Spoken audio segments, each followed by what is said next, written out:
सिमत जुर्अतो हिम्मत का है इजहार, सीधी बात रिवायात सहाफत का अलम बरदार, सीधी बात।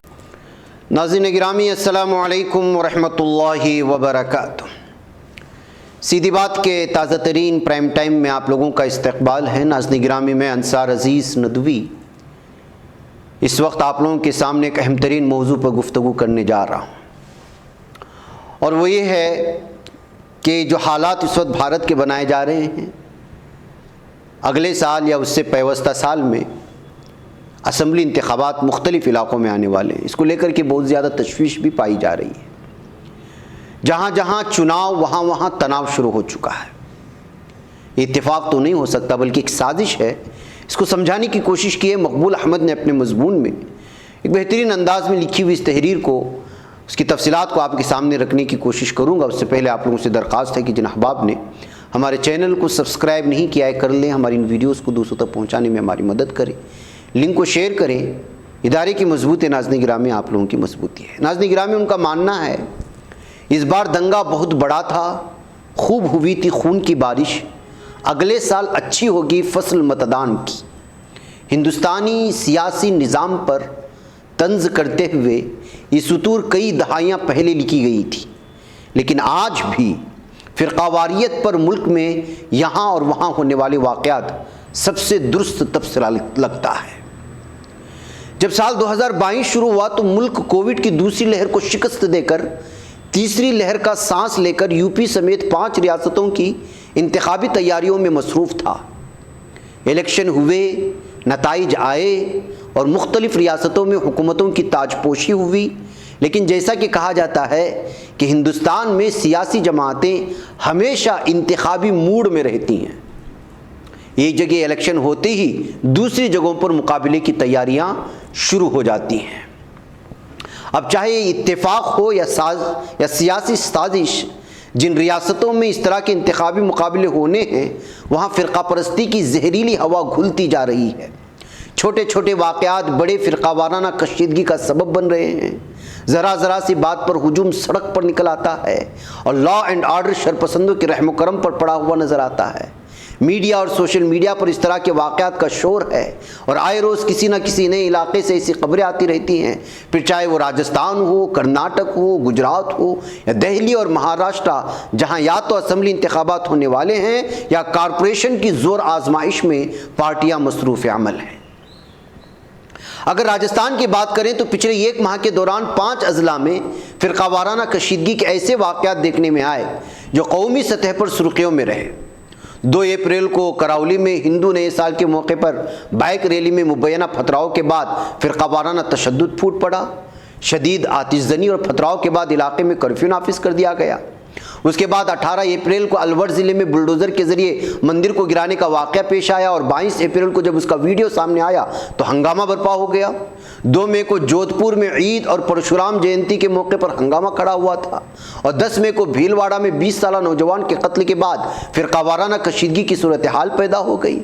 11 मई को हनुमानगढ़ में विश्व हिंदू परिषद के मकामी लीडर पर हमला हुआ, जिसके बाद वहाँ भी माहौल गर्म हो गया। राजस्थान में कांग्रेस की हुकूमत है और अगले साल इंतखाबात होने वाले हैं। राजस्थान का सियासी मिजाज ऐसा रहा है कि यहाँ हर 5 साल बाद हुकूमत बदलती है।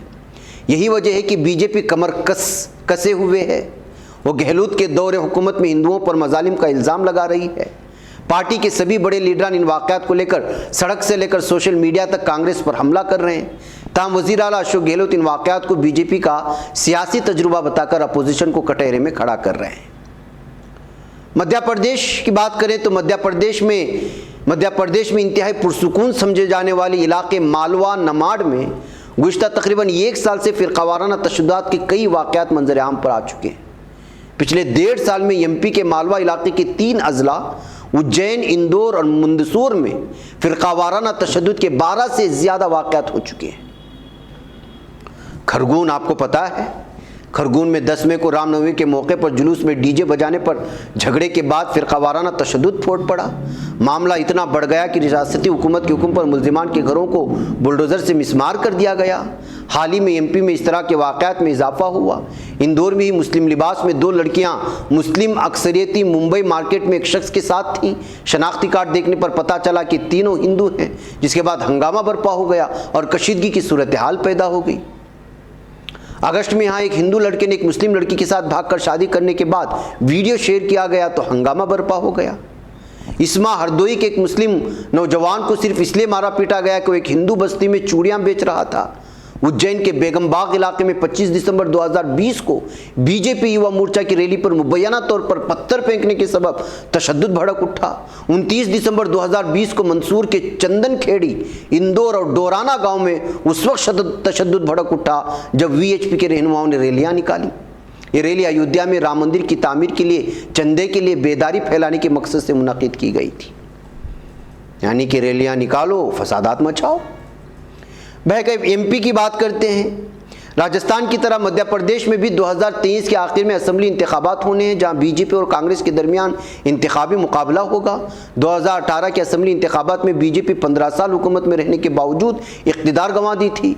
कमलनाथ की क़यादत में कांग्रेस जीतकर हुकूमत बनाने में कामयाब रही, लेकिन 2020 में ज्योतिरादित्य सिंधिया और उसके हिमायती एमएलए की बगावत की वजह से बीजेपी ने तख्ता उलट दिया, बल्कि खरीदो फरोख्त का मामला हुआ या ब्लैकमेलिंग भी कह सकते हैं। सिंधिया के खिलाफ बगावत करने वाले ज़्यादातर कांग्रेस एमएलए मालवा नम्माड़ से थे। यहाँ होने वाले ज़िमनी इंतखाबात में कांग्रेस के बागी बीजेपी के टिकट पर दोबारा एमएलए बने, जिनमें से कई को शिवराज हुकूमत ने वजारती ओहदों से भी नवाजा है। खरगोन में हुए तशद्दुद पर कांग्रेस के राज्यसभा मेंबर पार्लियामेंट दिग्विजय सिंह ने इल्ज़ाम लगाया था कि मुल्क की मुख्तलिफ रियासतों में रामनवमी के त्यौहार पर जो फिरकावाराना फसादात हुए पूरी तरह से स्पॉन्सर्ड हैं और उनके पीछे एक पैटर्न काम कर रहा है। मजहबी जुनून को हुक्मरान बीजेपी का सबसे बड़ा हथियार बताते हुए सिंह ने यह भी दावा किया कि कुछ मुस्लिम तंजीमें बीजेपी के साथ सियासी खेल खेलती हैं। उन्होंने इल्ज़ाम लगाया था कि मजहबी जुनूनियत बीजेपी के लिए सबसे बड़ा हथियार है, जिसका सियासी तौर पर गलत इस्तेमाल हिंदुओं और मुसलमानों को तकसीम करने के लिए किया जाता है। अब आइए कर्नाटक में अगले साल मई में असेंबली इंतखाबात होने हैं। यानी कि अगर इस मई महीने का अगर लगाए तो ये 1 साल मुकम्मल बचा हुआ है। बीजेपी यहाँ इख्तिदार में है। रियासत में उसका मुकाबला कांग्रेस और जनता दल सेकुलर से है। पिछले कुछ दिनों से रियासत में पोलराइजेशन की सियासत जोर पकड़ रही है। मुस्लिम लड़कियों के हिजाब की मुखालिफत के बहाने फिरकावाराना तशद्दुद शुरू हुआ और फिर हलाल अजान और मुसलमानों के माशी बायकाट तक जा पहुंचा, फिर अजान तक आ गया, लाउड स्पीकर तक आया। यही नहीं, हुबली में एक सोशल मीडिया पोस्ट के बाद तशद्दुद भड़क उठा। शरपसंदों ने पुलिस की गाड़ियों, करीबी अस्पताल और एक मजहबी मकाम को नुकसान पहुंचाया। इसमें कुछ पुलिस एहलकार जख्मी भी हुए। हुबली शहर में दफ़ा 144 लगाना पड़ा और तकरीबन 40 लोगों को गिरफ्तार कर लिया गया और कुछ एफआईआर दर्ज की गई हैं और अभी तक गिरफ्तारियों का सिलसिला जारी है और सब मुसलमान। गुजरात चलते हैं। इस साल के आखिर में असेंबली इंतखाबात होने वाले हैं, यानी कर्नाटक से पहले हो जाएगा। क्या आप सोच सकते हैं कि एक मामूली सड़क हादसा भी फिरकावाराना फसाद में बदल सकता है? 18 अप्रैल को गुजरात के वडोदरा शहर में ऐसा ही हुआ, जब फिरकावाराना कशीदगी इस कदर फैल गई कि दोनों बरादरियों के लोगों ने एक दूसरे पर पथराव किया और एक मजहबी मकाम और गाड़ियों को नुकसान पहुंचाया।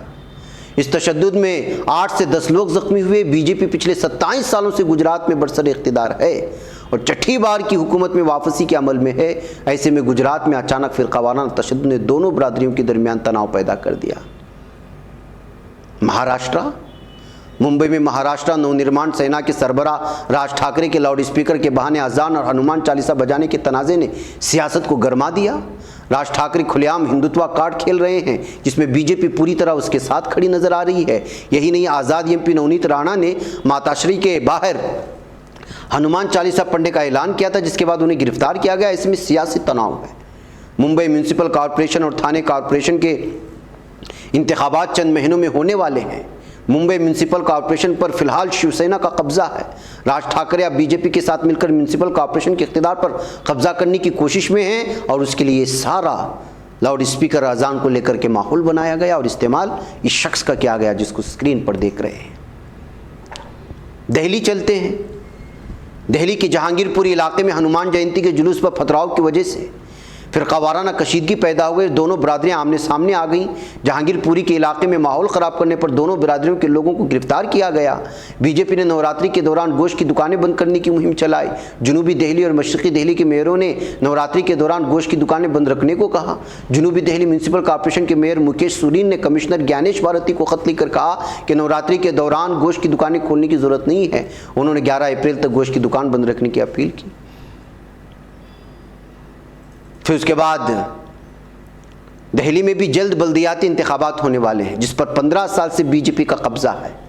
दिल्ली के जहांगीरपुरी इलाके से शुरू होने वाली बुलडोज़र कार्रवाई शाहीन बाग तक पहुंची, जो मुस्लिम अक्सरियती समझा जाता है। दिल्ली के मुस्लिम इलाकों में तजावुज़ात हटाने को लेकर तनाव है। बीजेपी के रियासती सदर आदेश गुप्ता ने एमसीडी को खत लिखकर शाहीन बाग, ओखला के मुस्लिम अक्सरियती इलाकों समेत तमाम जगहों से तजावुज़ात हटाने की अपील की, जिस पर काफ़ी कशीदगी है। बीजेपी दिल्ली के मुगलों और मुसलमानों के नाम से मंसूब बस्तियों के नाम बदलने की मुहिम चला रही है। उसकी वजह से दिल्ली में कशीदगी हो गई। और हिमाचल में तो नया मामला खड़ा कर दिया गया। खालिस्तानी हामी अचानक सरगर्म हो गए। और हिमाचल प्रदेश में भी इस साल के आखिर में असम्बली इंतखाबात होने वाले हैं। ऐसे में असम्बली इंतखाबात से पहले अचानक खालिस्तान का मसला गर्म हो गया। हिमाचल प्रदेश की हुकूमत ने इस साल मार्च में ऑपरेशन ब्लू स्टार के दौरान हलाक होने वाले खालिस्तानी दहशतगर्द जर्नैल सिंह भंडारा नवाले के झंडे वाली गाड़ियों के दाखिले पर पाबंदी लगा दी थी। ऐसे में दहशतगर्द तंजीम सिख फॉर जस्टिस गुस्से में है। गुरु पतवंत सिंह पन्नू ने हिमाचल के वज़ीर आला जयराम ठाकुर को धमकी दी है। जब इंतखाबी मुहिम के दौरान असम्बली के बाहर खालिस्तान की हिमायत में झंडे लहराए गए थे, तहम इससे कबल जून 2021 में मशहूर नैना देवी मंदिर के करीब सड़क के किनारे एक संगमील पर लिखा था, यहाँ से खालिस्तान की सरहद शुरू होती है। इस तरह हिमाचल में इंतखाबात से पहले ही कशीदगी पैदा हो गई। तो नाज़रीन गिरामी, इन तमाम रियासतों को आप देख लीजिएगा। आज तक के शुक्रिया के साथ जो है मकबूल अहमद ने जो तमाम तफसीलात पेश की, जिसको मैंने आपके सामने पेश किया, इससे आप साफ़ और वाज़ेह तौर पर अंदाज़ा लगा सकते हैं कि जितनी भी पार्टियां एक दूसरे को मज़हब के नाम पर खींचातानी करती हैं, सारी की सारी चीज़ें सिर्फ़ और सिर्फ वोट बटोरने के लिए होती हैं। बहरकैफ नाज़रीन गिरामी, लंबा तबसरा हुआ, मुझे यहाँ पर इजाज़त है, आप अंदाज़ा लगा सकते हो। अस्सलामु अलैकुम रहमतुल्लाहि व बरकातुहू। बच पाता है कोई सहाफ़ी की निगाहों से, मिलाता है ये लोगों को मोहब्बत की पनाहों से। करम और दर्द मंदी का है एक संसार, सीधी बात। अज़ीमत जुर्अतो हिम्मत का है इज़हार, सीधी बात। अज़ीमत जुर्अतो हिम्मत का है इज़हार, सीधी बात। ये चैनल हक निगर बनकर कुचल देता है फितनों को।